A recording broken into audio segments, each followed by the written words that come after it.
안녕하세요. 충북 옥천의 개촌에서 3년째 살고 있는 남편쟁이입니다. 구독자님 중에 제이님께서 이런 댓글을 달아주셨어요.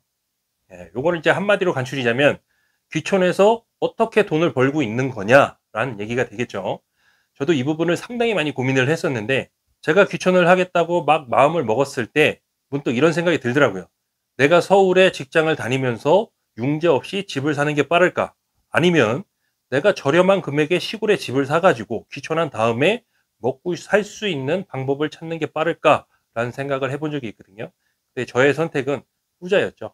귀촌을 한 다음에 먹고 살 수 있는 걸 찾자라는 생각이었어요. 그러는 편이 저의 생활의 질이 올라간다고 생각하고 있었거든요. 서울에서 융자를 얻어가지고 집을 살 수는 있었겠죠. 있었겠는데 그렇게 되면 융자 이자를 갚느라고 막 아끼고 살고 뭐 이렇게 했어야 됐겠죠. 근데 지금 저의 생각은 아직도 그게 맞다고 봐요. 저는 뭐 다르게 생각하시는 분도 있겠지만 저는 그게 맞다고 생각해서 이렇게 실천으로 옮긴 거죠. 도대체 어떻게 먹고 사느냐? 이게 상당히 이제 고민이실 것 같아요. 저뿐만 아니라 많은 분들이 그게 고민이시겠죠. 그것 때문에 귀촌을 못 하시는 분도 계실 수 있을 테니까. 우선 시골의 일자리에 대해서 말씀을 드리자면 지자체에서 운영하는 일자리가 있고 일반 개인이 주는 일자리가 있어요. 그리고 그 지역에만 있는 일자리들이 또 있더라고요. 그 밖에는 또 뭐가 있냐면 그냥 도시로 출퇴근하는 거예요.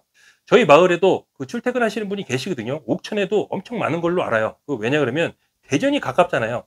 대전에는 일자리가 많죠. 대도시고. 그러다 보니까 옥천역하고 저희 동네에는 이원역이 있는데 이원역에 대전으로 가는 기차가 있거든요. 거기까지 3분 걸리거든요. 이원까지. 그리고 이원역에서 대전역까지 18분이 걸려요. 그러니까 뭐 넉넉 잡고 30분이면은 대전으로 출퇴근을 할 수가 있는 거죠. 또 대전역에서 또 가는 시간도 있겠지만 그 시간이 얼마나 걸릴지는 모르겠지만 하여간 대전역까지는 30분 안에 도착할 수 있다. 이제 그래서 그런지 이 옥천에는 대전으로 출퇴근하시는 분들이 많이 계세요. 또 옥천에 일자리가 있는 분도 계시겠죠. 제가 아까 말씀드린 지자체에서 운영하는 일자리가 뭐냐 그러면 첫 번째로는 산불 감시라는 게 있어요. 그게 1년 내내 있는 건 아닌데 1년에 6개월인가 8개월 동안 그 산불 감시를 해요. 그리고 마을 청소하는 일자리가 있어요. 그것도 이제 주민들을 뽑아가지고 그냥 지자체에서 일자리를 제공하기 위한 뭐 그런 일자리인데 그거는 연령 제한이 있는 걸로 알고 있거든요.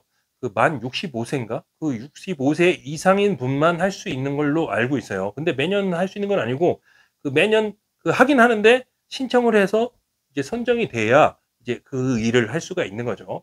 그리고 이 옥천이 금강 주변에 있다 보니까 그 여름철에 그 피서를 오시는 분들이 많이 계세요. 근데 그분들이 물놀이 하다가 사고 날 수 있으니까 그 안전 감시 요원도 이 주민들 중에 뽑거든요. 근데 그 일자리는 길어야 뭐 3개월이겠죠. 그 여름철에 잠깐 하는 거니까. 근데 그 일이 엄청 고되더라고요. 그래서 마을 주민분들도 한 번 하면은 잘 안 하려 그래요. 한여름에 그 그늘도 없는데 그 천막 같은 건 하나 쳐준다고 하긴 하는데 그 더운데 에어컨도 없이 그냥 그 안에서 계속 보고 있어야 되는 거죠. 그러니까 상당히 이제 힘든 일이라고 해가지고 그 마을 분들이 좀 꺼려하는 일 중에 하나더라고요. 일반 개인이 주는 일자리 그거 같은 경우에는 그 일당이 되겠죠.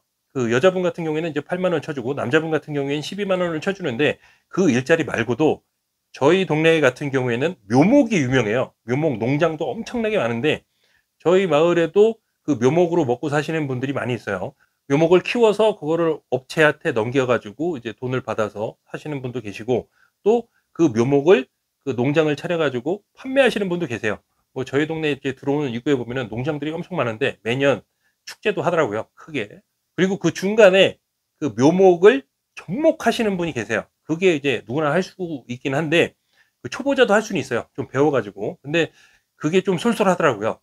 그게 일당으로 하는 것도 있는데 개당으로 하는 것도 있거든요. 내가 묘목을 하나 접목하면은 그 개당 150원을 받아요.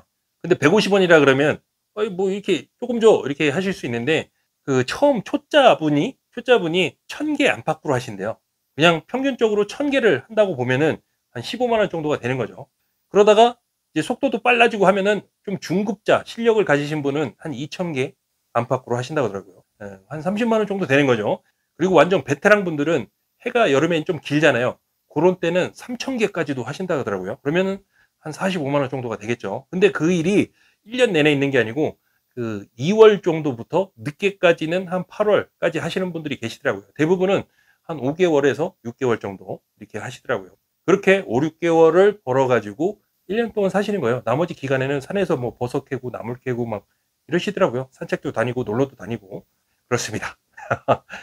그러면 여기서 이제 궁금하신 게 저잖아요. 예. 남편쟁이는 어떻게 돈을 버는 거냐 이제 궁금하실 텐데 그거에 대해서 좀 말씀을 드릴게요. 제가 하는 일이 한 4가지 정도가 있는데 이 중에는 여러분들도 하실 수 있는 일들이 있어요. 그리고 대한민국 어딜 가서나 택배하고 그 스마트폰만 있으면 하실 수 있는 일도 있어요. 이거 알려드리면 제 미천이 다 드러나는 건데 우선 첫 번째는 제가 직장을 다니고 있어요. 그런데 출퇴근을 하는 건 아니고 재택근무를 하고 있어요. 어떤 회사냐면 소방회사예요. 그 소방회사라고 그러면 소방관이냐 이렇게 오해하시는 분들이 계신데 소방관은 아니고 대형 건물 같은 데 보면은 뭐 아파트도 마찬가지고 화재 예방을 위한 시설들이 있죠. 뭐 스프링쿨러도 있고 그 화재 감지기 뭐 이런 것도 있을 수가 있죠. 그리고 그 감지기나 이런 것들을 컨트롤하는 그런 중앙 감시 시스템 뭐 이런 것도 있을 수 있고 네, 그런 거를 시공하고 관리하고 점검해 주는 회사예요. 그런 회사인데 회사에서 저의 편의를 좀 봐줘가지고 재택근무를 할 수 있게 그 좀 봐주셨어요. 그래서 얼마나 고마운지 몰라요. 그 회사의 이사님하고 부장님도 제 채널의 구독자신데 뭐 지금 이 영상을 빌어서 대단히 감사하다는 말씀 드리겠습니다. 네, 이사님, 부장님 감사합니다. 네, 네 감사합니다. 그거 말고는 또 뭐가 있냐면 우선 제가 목공을 한다는 건 알고 계실 거예요. 그 목공을 하고 있는데 그 목공을 해가지고 목공의 소품을 만들어요. 어떤 거냐면 뭐 이렇게 사진을 좀 보여드리자면 뭐 이런 건데 실물로 한번 보여드릴게요. 잘 뭔지 모르시겠죠? 여기 이제 명함 케이스인데 뭐 이런 것도 만들고 뭐 다른 케이스도 만들어요. 인테리어 소품 같은 것도 만들고 조명 같은 것도 만들어요. 네, 이렇게 보면 이렇게 열려서 여기다 이제 명함을 놓고 하는 거예요. 이게 단체 주문이 좀 들어오더라고요. 그리고 뭐 이것도 이제 이렇게 열리는 거예요. 그래서 이렇게 보면 이렇게 명함이 이렇게 있어요. 이게 제 명함인데 잘 보이나 모르겠네요. 네. 이게 제 명함이에요. 네. 물론 사업자도 다 있어요. 네. 제 이제부터 말씀드릴 거는 대한민국 어딜 가서나 택배하고 인터넷, 뭐 스마트폰만 있으면은 하실 수 있는 거예요. 돈을 벌 수가 있어요. 그것만 있으면.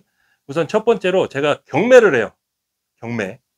근데 부동산 뭐 집이나 땅이나 뭐 이런 거 사는 게 아니고 저는 그만큼 돈도 없어요. 뭐 부동산 살려면 막 몇 억씩은 있어야 되죠. 몇 천씩 막 있어야 여유 자금이 있어야 할 수가 있는 거죠. 근데 저 같은 경우에는 경매를 하는데 10만 원 안쪽으로 해요. 어떨 때는 뭐 20만 원, 30만 원에 할 수도 있는데 그 정도 되는 거를 경매를 낙찰을 받아요. 받은 다음에 그걸 다시 되팔아요.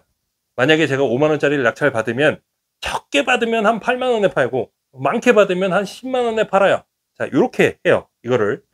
그게 뭐냐면 바로 이런 거예요. 이런 거. 카메라죠. 카메라. 카메라인데 옛날 카메라예요. 필름 카메라.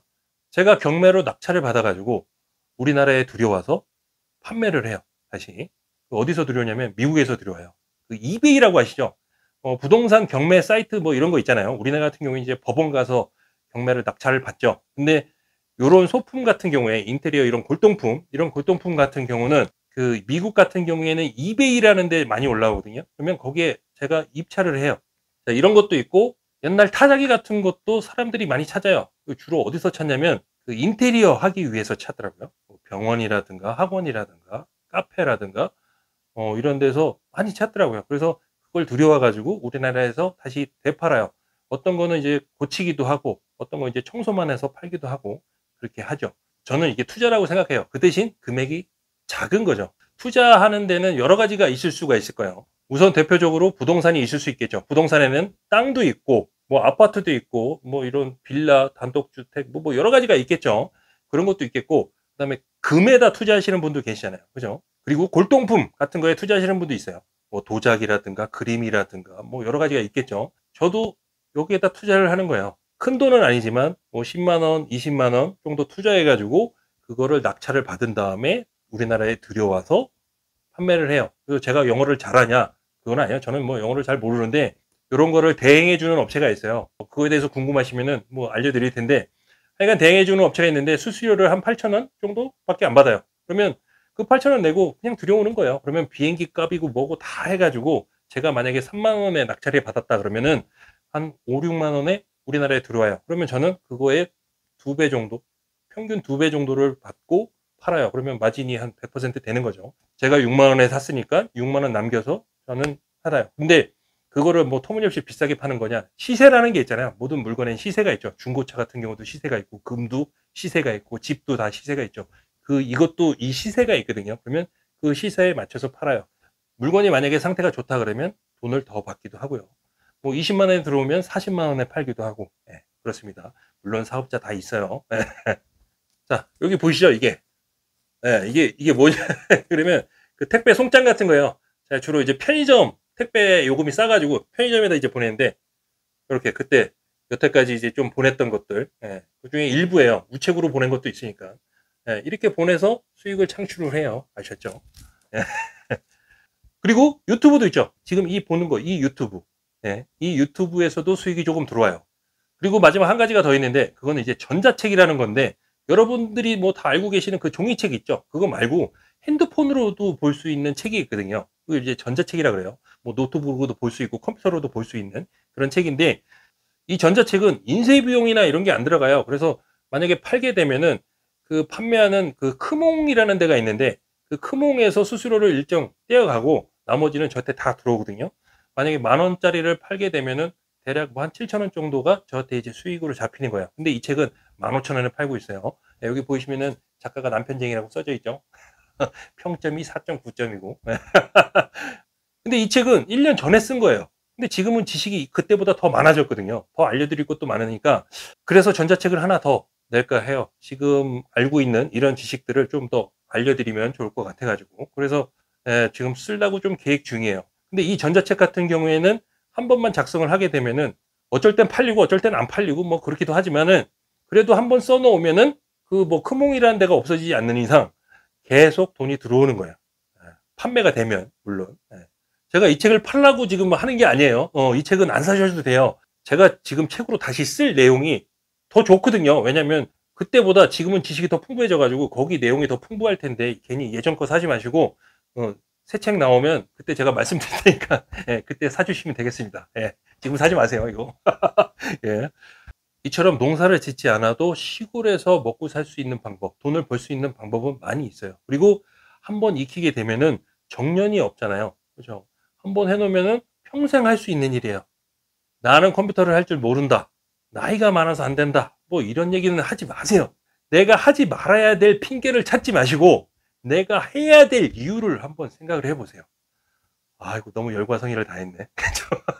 네. 그럼 저는 다음 영상에서 뵙겠습니다.